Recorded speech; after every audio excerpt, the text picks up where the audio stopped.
What's up, you guys? Hold on. I'm just gonna load up on Facebook Live real quick. Sorry for the jump start.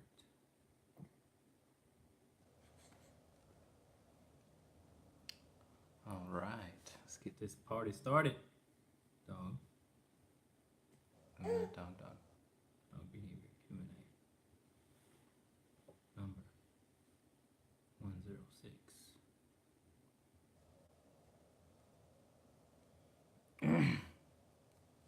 All right. Here we go. This camera, right? Okay, dokie.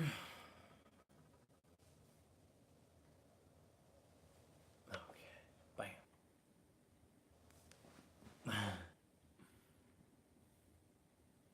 All right, let's do this. What's up, everyone? Jeremy Majors here from Majors Academy Dog Training out of Green Bay, Wisconsin, and we are live on YouTube and Facebook for dog training or dog behavior Q&A. This is episode 106. That means I have 106 of these on YouTube or on Facebook, and we cover a wide array of subjects, topics, questions, stuff like that. So we are also officially on YouTube. iTunes. And so if you want to listen and not have to watch the video, you could just listen, put it in your earbuds, and listen to me talk, have a conversation. Then you can do that as well. So check that out. We are on iTunes, Majors Academy Dog Training and Rehabilitation. All right. That being said, let's get this party started. All right. First question. I have a 9-month-old Cocker Spaniel and a 9-year-old Border Collie. 9-month-old, 9-year-old. Okay. Both are fed raw for dinner. Both dogs are fed in the same room and have never had issues before. I've always made a point of making the older dog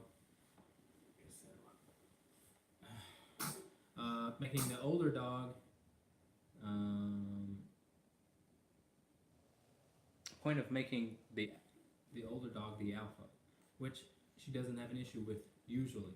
I feel like this is important due to size. Yesterday during dinner, the Rottie growled and turned at her and bit, not the Rottie. Turned at her and bit, no teeth, barred, no snapping, as she walked past while he was eating. How would you correct this? Do you correct it? Yeah, I correct it. It doesn't matter who's at fault. I mean, sometimes, it is best to let them work it out, but you got to be there to stop any other shenanigans from escalating. So I would go ahead and if you don't like it, at least let them know that you didn't like it and that it's not acceptable. That may solve the problem on its own. Just you getting in between and intervening. So however you see fit, let them know that you didn't like it, and see what you get after that. All right. Thanks for your question. All right. Those of you guys who are watching live, you guys ask questions first. You guys have the priority, and we will answer them in the order that we receive them. But you guys ask questions, you have the priority. Otherwise, I'm going to go to my other social media outlets and continue to answer from those. Okay, and all these are common questions that will help people who are maybe new to it, maybe have their first dog or whatever it may be. So your questions will help a lot of other people. All right. Okay. Got my first question. Let me just load it up here for a second.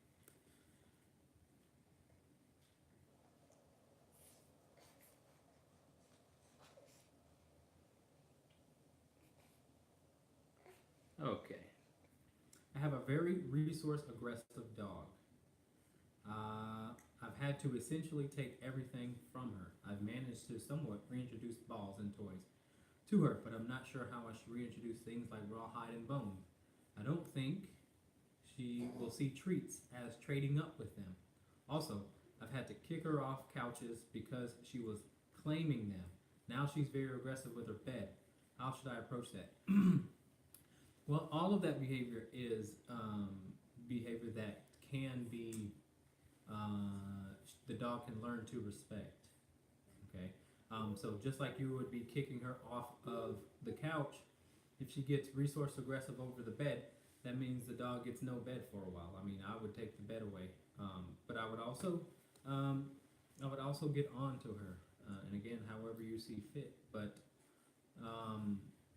kicking her off the couch was good, and if she doesn't respect you enough, then the dog will be free to try and protest when you take rawhide and bones away. So you have to get that level of respect.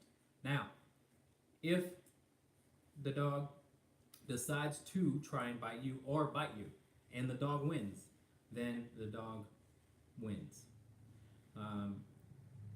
The dog being resource aggressive, becoming resource aggressive, is their way to try and get what they want, and their best attempt is to bite you or try and bite you. And again, if it works for the dog, like if the dog ends up with the rawhide bone after the attempt to bite you, then the dog's going to get the bone and going to do it again because it won. So on one hand, we have to teach our dogs that your best attempt at trying to manipulate the situation in your favor cannot work.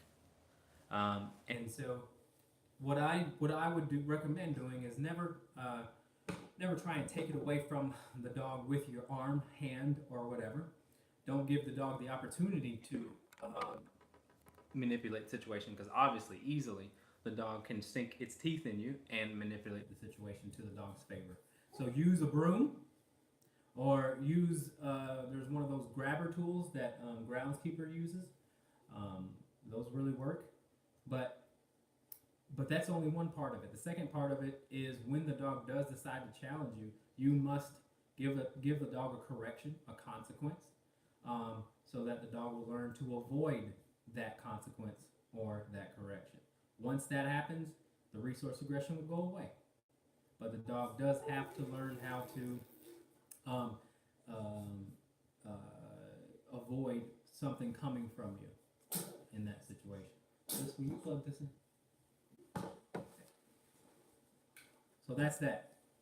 Thanks for your question. If I was off topic or whatever, feel free to ask another question. All right. All right, next question. Okay. Just unplug the light. I have a 10-month-old German Shepherd. He likes to body check other dogs. What's the best way to correct that? Well, I would say the best way to correct that is to get the dog playing with someone who would be able to teach the dog in a non-violent way. So the dog may have to get to sort of learn respect in some sense if it's disrespectful. Then the dog has to be with an older dog, a more mature dog, and a dog, again, that's not going to cause the dog harm, because causing the dog harm will teach the dog not to do that, but you don't want the dog to be harmed. And so get a dog that, again, can teach the dog, the young dog, how to be a little bit more considerate, but at the same time not hurt the dog, not injure the dog. You don't have to go anywhere. I can talk through that. All right. Jeff says, hey Jeremy, at bedtime we put Willow in her kennel and go to remove her e-collar, and she growls at us and acts like she might bite. Should I leave it on and just keep correcting her and she'll have to sleep with it on? She doesn't act like this in the morning when we go to put it on. She seems similar to how she used to act at bedtime, always grouchy. Yes, it's just a grouchy behavior. She doesn't want to be in that crate. She maybe wants to be in bed with you or something else, or she wants it to go the way that it used to go. but I would go ahead and correct and keep it on overnight. That's fine. Um, uh, as long as you give the dog a break, maybe in between or during the day sometime, it's fine to have that on overnight. Um, but uh, but yeah, I would go ahead and correct that behavior. Thanks for your question, Jeff. Feel free to ask another one. All right, we have a Chihuahua who was very aggressive towards people when we rescued him 5 years ago. Since then, you're welcome. Since then, we have learned how to introduce him to others, and he does great. He does great. He loves to ask for pets now. Now we have a little one coming in August. I'm wondering if there's any practices we can start now to prep him. He's very used to being the spoiled alpha dog, and I'm not sure how he will adjust not being the only child. I'm not nervous, but I want to be cautious bringing the baby into his house and teach him he's not the only one now. Okay, so first of all, I would go ahead and address that it's not his house, it's your house, and he lives in it. Um, and the baby does come before the dog. But what I would go ahead and say is you already know that he's spoiled, so I would spoil him less. I would start creating more autonomy between you and the dog, not always giving the dog pets when the dog wants pets, or just not giving the dog everything it wants. It's easy to give the dog everything it wants when it's the only one, but now that you're bringing in someone, then you want to get the dog to used to not getting what it wants when it wants. All right, and that's the key. Not giving the dog what it wants when it wants it. Start making the dog work for those things, and it'll keep the dog humble. You guys have done a great job getting the dog to be good with people, so sort of take that same mindset and approach to bringing in the new baby. All right? My newborn, or well, he's 5 months now, but he was born in August, so that's awesome. All right, thanks for your question. Feel free to ask another one. All right, folks. Again, those of you who are watching live, just an announcement. We are live on iTunes now. You can catch all these episodes, pretty much any video that I've put up, you can catch on iTunes. All right, so you don't have to watch the video. You can listen to me in earphones when you're on a long drive or when you're working out or something like that. You can go ahead and learn about some dogs and stuff like that. Okay. Just want to let you guys know that. All right. Next question.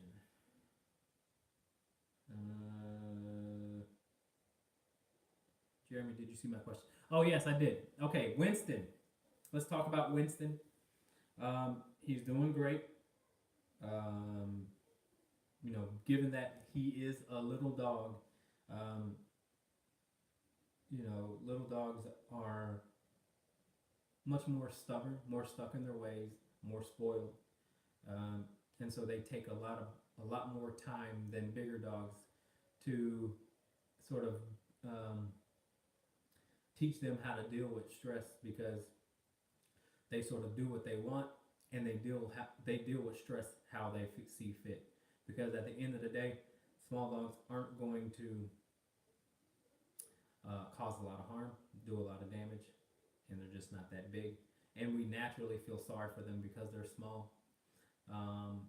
And so it's tougher for little dogs to learn how to deal with stress. But that's what we are, our focus here is. Because even the potty training issue is a behavioral issue. Okay, when it comes to little dogs that are old enough to hold it, then I would question whether or not it is because they do too much of what they want, or yes, they do too much of what they want and they don't have enough structure. For example, I was talking to this lady on the phone, and she was mentioning that her Chihuahua was still peeing in the house after 5 years of living with them. And I said, okay. So my thought was, well, let's not allow the dog to roam free in the house if it hasn't gone to the bathroom, or let's take a week of going back to crate training the dog, um, in order to maybe reteach the dog how to hold its pee. But more so than that, you know, I think entitled behavior is not totally separate from a dog that thinks it's okay to pee and poop in the house. So um, I do want to say that, if you're having trouble with your older dog that pees and poops in the house, it's not totally separate from behavior in some cases. But Winston's doing good. All right. Okay. Let's see. We have a German Shepherd slash Boxer mix. We've been having problems with him whining. We currently live on the third floor of an apartment complex. We can hear him on the base level and the other side of the building. He only whines when he hears our truck coming into the complex. How do we get him to stop? Well, I would say when you walk in the door, you have to give him something to do other than say hi, pet him. If you pet that dog when you walk into the door, he's just going to whine some more and whine and whine and whine. He's whining for your attention. He knows you're coming. So on one hand, he's got to sort of learn how to get what he wants. And what does he want? He wants your attention. What does he do for it? He whines. And if you give him your attention, I would just say positive attention. If you give him positive attention, if you pet him, if you say hi to him, if you give him treats, while he's whining, and when you walk in, then you're going to just reinforce that whining. You want to ultimately ignore the dog, but also tell the dog to go lay down right away when you walk in. Tell the dog to go lay down. It's going to stop and help with barking. It'll stop and help with jumping, and obviously then whining like you asked. But the dog cannot get what it wants in that mindset. That, oh my God, you're here mindset.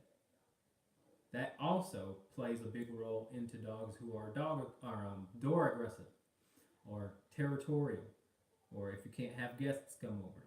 You too should be doing what I just said. You cannot reinforce excited behavior walking through the door, because it will only promote jumping, barking, whining, and biting, door charging, all those things. You want that door to represent calmness, to mean calmness, not excitement. If you don't have a dog that jumps, if you don't have a dog that barks, if you don't have a dog that whines, if you don't have a dog that bites, then do what you want. But if you have a dog like that and it gets on your nerves enough to stop it, then you should do what I suggest. All right. Thanks for your question. Let's see what else we got.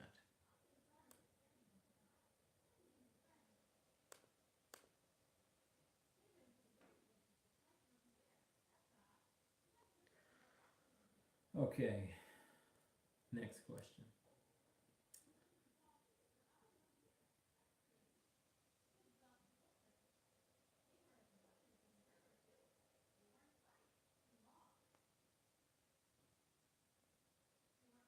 Okay. Our German Shepherd, Toby, another German Shepherd, who has had some police training before we got him. He definitely is leash aggressive, has definite leash aggression. He's been pretty good on walks, but yesterday I stopped to talk to someone who were on their couch or porch. I was on the sidewalk and Jake sat quietly 5 to 10 minutes.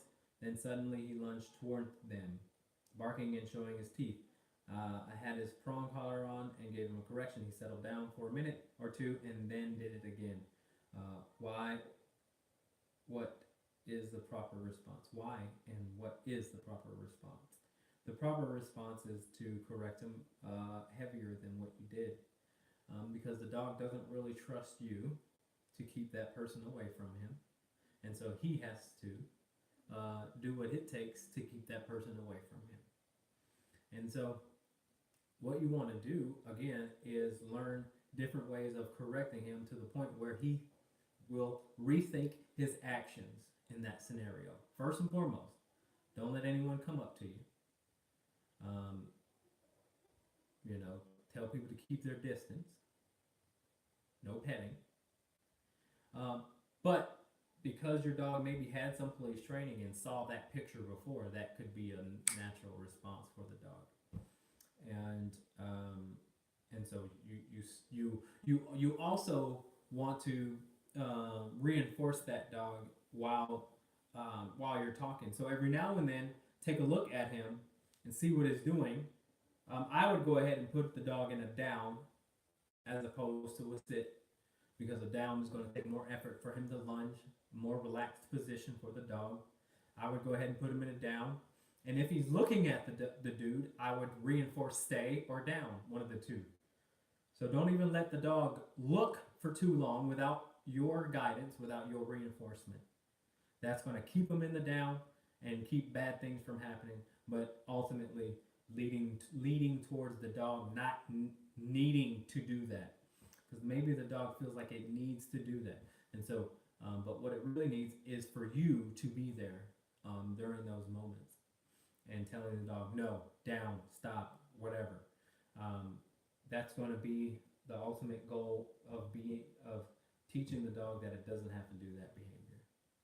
But you may need to reinforce and watch the dog's eyes and body behavior. If the dog is staring, don't let the dog stare without you saying, no, down, stay. You have to be more of that dog's leader. All right? Thanks for your question.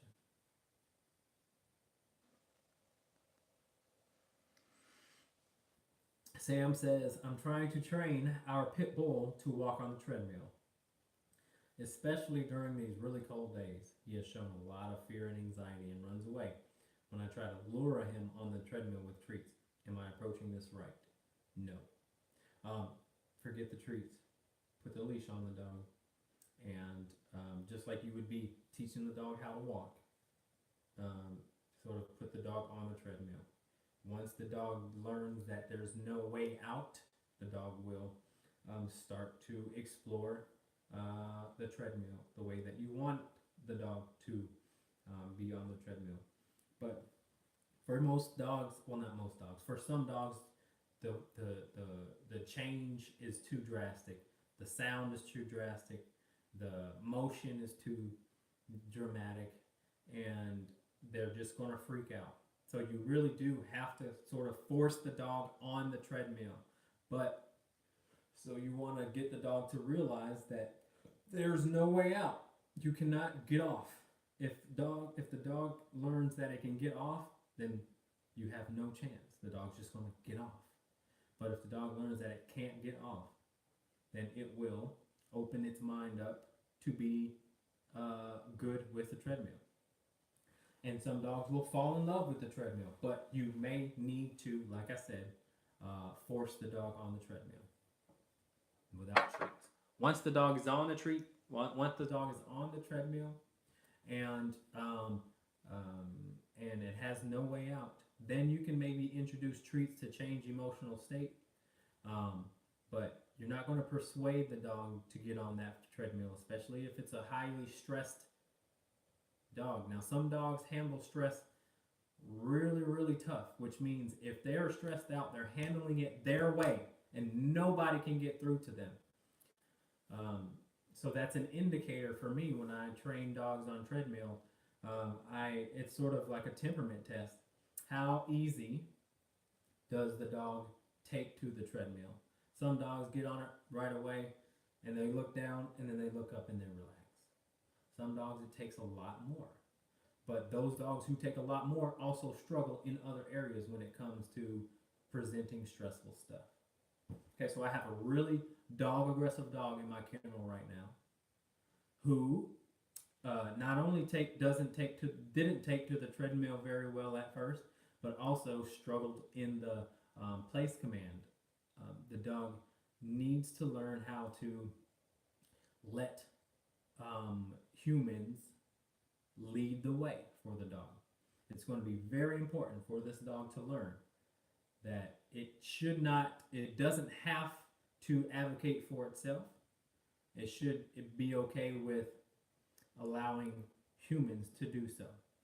Because because the result of that is the dog learns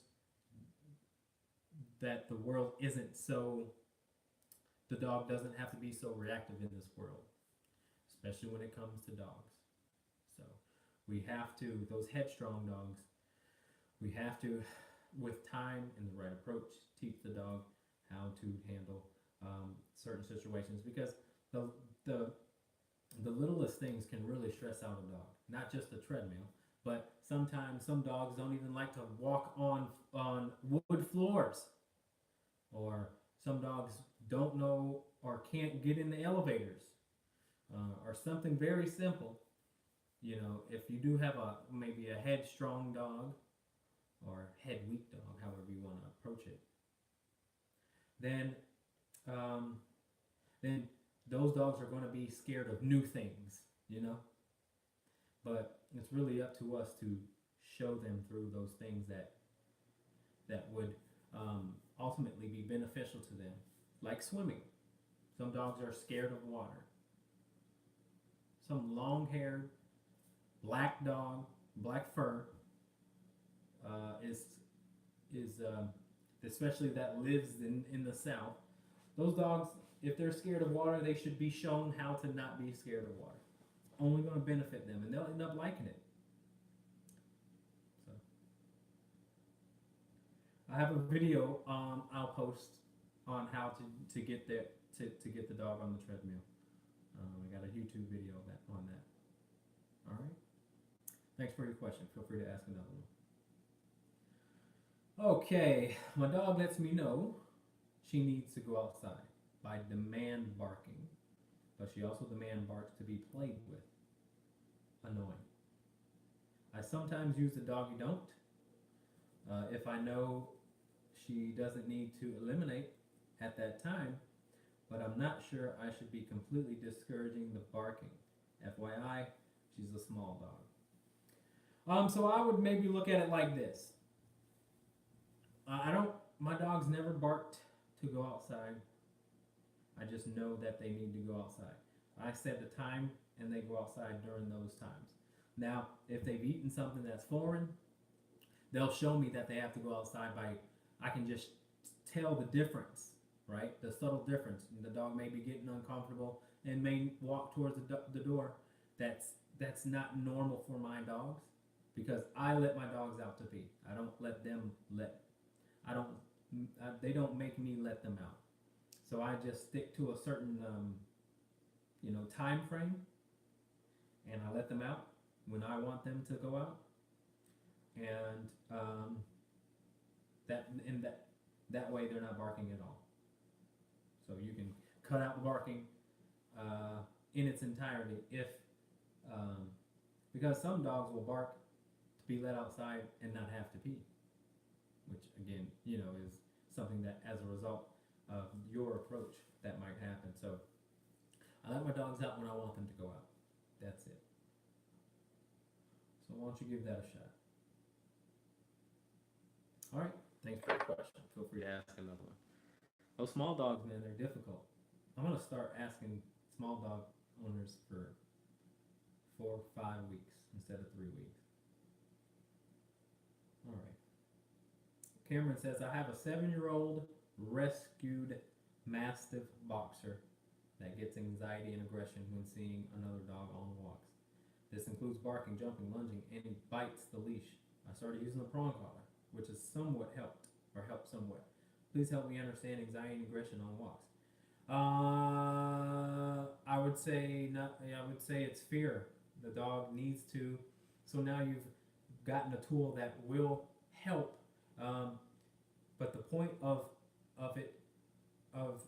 the dog lunging, barking, and all that stuff is that the dog doesn't trust the situation enough. Okay, and in order for the dog to trust the situation enough, it has to trust who's walking. So the dog has to learn how to trust you and respect your boundaries on the walk, which means you may need to add more boundaries on the walk. On the walk means the dog is walking beside you, loose leash. No tension on the leash. If you can achieve that, then you are going to be well on your way to getting your dog to see things the way you want them to see on walks. Now here's something you have to do for him. For him, you can't let other dogs come up to him on walks, period. You can't let loose dogs come up to him on walks because you'll be working backwards then. The dog will get more aggressive. So you have to keep dogs the hell away from him for a while. Even if you see a dog on the same side of the street, go ahead and cross the street. But more so than that, add more boundaries on the walk. Okay. Get good behavior when it's just you two, and you will see the dog start to look to you as opposed to look to itself to handle what the dog perceives as a unstable, unsafe environment. Dog thinks he's going to get attacked on walks. That's why the dog does that. So we have to really figure out. How to get him to trust in you first, and then the dog will stop. The dog will say, "It's no need. It's wasted in." If you can keep dogs the heck away from them, and you can add structure to the walk. I will post my how-to walk video in the reply to your question, so that you can maybe learn how to implement that structure on the walk, how it looks. All right. Thanks for your question. Feel free to ask another one. Got some good questions. You guys continue to ask them anything you want. It always helps the next person, the new person who may come across Majors Academy. All right. Okay. Julie asks, is it possible that some dogs just don't get along with other dogs? I have 2 pits that get along, 10-month and a 3.5-year-old. The 3.5-year-old pit bull was viciously attacked almost a year and a half ago by a different pit bull, and she's never been the same. She can't be by other dogs. She goes into attack mode, except for Brookie, our 10-month-old pit bull who we've had since 8 weeks. Will she ever get past this trauma? Yes, she can get past the trauma, but you again must learn how to get the dog to trust you on a deeper level. And trust requires a certain level of respect and not friendship. Because the dog can be friends with owners and not respect them enough to listen to them. But the goal is for them to listen to you, to ever be able to teach them something. And so we have to get the dog to trust you. But that being said, the dog may need to learn how to respect you more. And that way you can reach the dog in those moments and show the dog that just because one dog attacked the hell out of you doesn't mean every dog is going to do that. Okay? So you have to learn how to get the dog to trust you. That's my best advice. That's the most reliable way. There's no tricks. There's no treats. It's just the relationship between you and the dog. And make a checklist too. How well does the dog listen to you in general, not just when there's other dogs around? How well does the dog listen to you? You may want to tighten that up because it's only going to help overall. Okay? So get the dog to listen to you more. That will develop that trust and respect that is going to be necessary to get the dog past its fear and anxiety. That's the only thing I do here. I'm not trying to be friends with the dogs here. I end up being their friend, but my goal is to get them to respect me. Because if they respect me, then they'll trust me. And if they trust me, then we can teach them. Okay? You can learn something from someone you're not friends with. And you can learn, but you won't learn from someone you don't respect. So like that teacher that you don't like, but the teacher is kind of hard on you because they're trying to teach you something. You respect the teacher because they're consistent. But you don't like the teacher because they're probably not friendly. As opposed to the friendly teacher who lets you get away with everything. You like them because it's easy and it's convenient, but you act an ass. You're free to act like a fool in that class. So same thing with dogs. Sometimes we'll have to take some friendship away for a while until they learn, and then we can get to the friendship later on.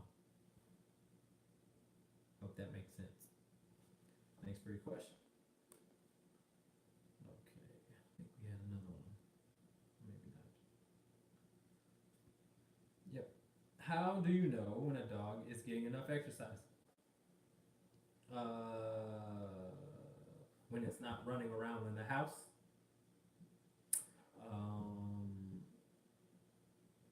When the tongue starts to hang out the side of the mouth. When the dog lays down. Those are usually some good signs. Thanks, Pat. I appreciate that. Yeah, those are usually good signs. It doesn't have to be some rigorous training regime or anything like that. But yeah, I think when the dog goes and lays down on its own, then I think it's had enough. Hope that helps. I think that's what you're talking about. Thanks for your question. Okay, next question. All right, my non-aggressive dogs wear e-collars. Oh. You all right? Heard a bang. All right, that wasn't a question. We have a new pup. Went away for the afternoon, and when I got home, he was out of the metal crate. I'm 90% sure my other dog opened it. Suggestion. Well, if you are 90% sure that the other dog opened it, then maybe put some carabiners on the crate so the dog that's loose doesn't open it. Quick fix there. But if it's your new pup that can get out of the metal crate, then what I suggest doing, and this goes for any dog who breaks out of the crate, who barks and whines in the crate, who scratches at the crate, chews on the crate, chews on their bedding, whatever it may be.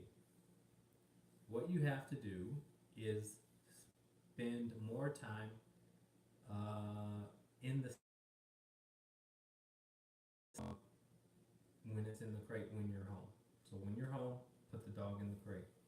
Obviously give the dog some exercise, let the dog go pee and poop.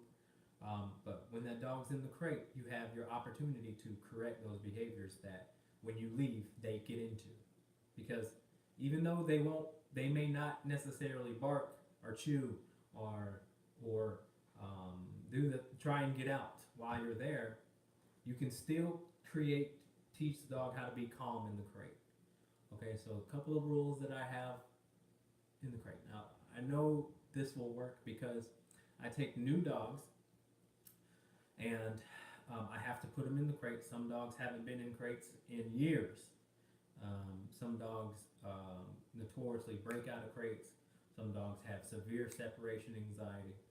So the thing that I do when I bring dogs into my 3-week board and train is I'll take them for a long walk. First thing I do is take them on a long walk, and then I'll let them go to the bathroom, and then I put them in the crate, and I sit on the couch, and I will be on my phone or I'll watch some television, but they're right in front of me, and I'm correcting anything other than them drinking water or laying down. If they're doing those two things, then we're good. But if they're standing up, I'll even let sitting slide. That's fine. But if they're standing up, and they can be standing up quiet, and they're looking at me, then I'm going to correct that behavior. Tell them to sit. That's about it. And do it again. And then leave and come back and do it again.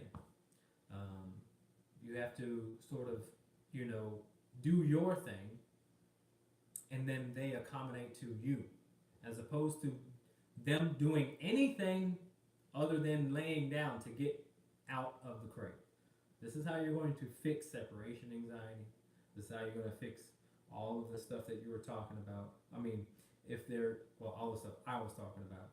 But if the new pup is antsy in the crate at all, spend time at home with them in the crate, teaching them calmness in the crate. Obviously, give the dog exercise.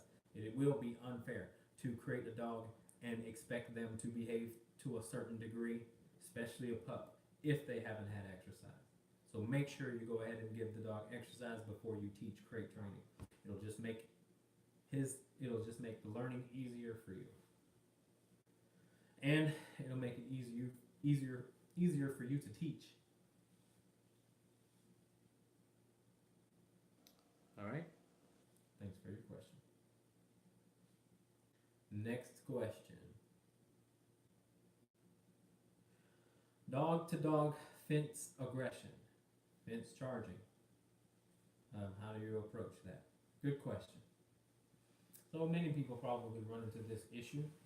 Dog to dog fence aggression. Maybe you live next to a neighbor who has a dog that's unruly, and your dog and that dog engage in fence fighting. I will have to say that it is pretty tough to handle because you really can't control the other dog. You can't teach the other dog. You can only hope and maybe suggest to the neighbor that it intervene somehow, some way. But at the end of the day, there are some tricks up your sleeve that you can have that can teach the neighbor dog to be quiet, not charge the fence and stuff like that. It may or may not work, but it may work. The doggy don't device is a good tool for that. The doggy don't device has been known to break up fights. So I would get something that could teach your dog to stop it, but I could also teach the neighbor's dog to stop it. So for example, I had a dog who would charge us in the yard, and I had my doggy don't device. Didn't know the dog was on an electric fence, so I thought the dog was just going to come up to us. So I pressed the button on the doggy don't, and now every time the dog sees me, it runs to the front step right by the door and just sits there. So, in that regard, it works. So that's what I would do. I would try that.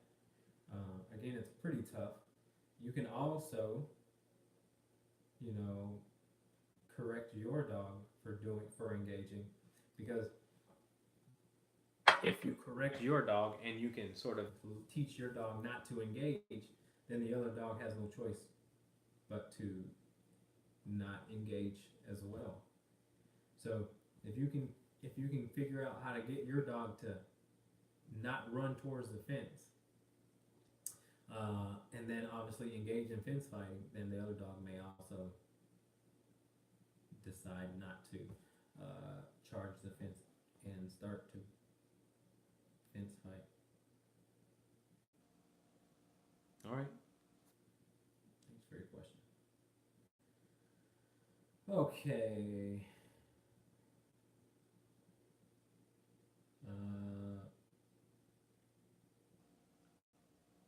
All right. What's your opinion on the topic of barking? What's your opinion about whining, both for Arlen and German Shepherds? Is it realistic to try and correct whining, especially in the German and French Shepherds? Yeah, it's realistic. It's tougher because when you have Shepherds, especially German Shepherds, they are assertive dogs. They want to be in control. If you don't tell them not to be, then they're going to assume that it's okay to control, or they're going to assume that they need to control. And so once again, if they're whining, it is to get them something. It's to get them something that they want. And once they figure out that they're not going to get it, then the whining stops. But that's the hard part. The hard part is on us to be sort of anal about showing them that it's not something that they need to do, or something that they want, or that's not how they're going to get what they want. So, for example, I may tell the dog to go lay down on its bed, and the door may open, and instead of the dog whining, barking, running towards the door, the dog's going to stay in its bed and be calm, because that's what it's supposed to do. I told the dog to do that, and therefore the dog's supposed to do that. And therefore, the dog learns that whining, barking, growling, lunging, jumping, all that stuff gets them nothing that they want. All right. All right, thanks for your question. Okay, folks, I'm all out of questions. If you guys have any questions live, don't be shy. Ask. It will help other people as well.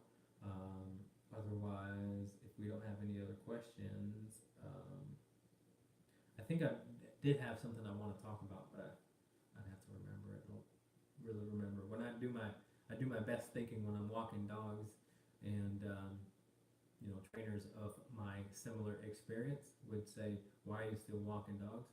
And I tell them that's why, because I really can clear my own head, but I can also do my best thinking when I'm walking dogs. So I'll always walk dogs, no matter how much experience I have. I think that that's a really good way to get to know the dog intimately, give them the opportunity to clear their own head, and give the dog some really good exercise. But I was thinking about something today on my walks, and I wanted to bring that up to you guys. I can't remember it. I was talking about avoiding. No, I don't know. If it comes up, I'll probably talk about it the next week. But anyway. All right, folks, that's enough. I should always say at the end of these shows, if you haven't already, please like the page, give me a thumbs up. Those of you who are watching on YouTube, don't forget to subscribe and like this video. We'll be doing these every week. We'll be here next week, same time, same day. So I appreciate you guys' questions. Thank you very much. They're going to help out the other community, or the broader community. Yeah, we'll see you guys next week. Thanks for your questions. You guys stay warm.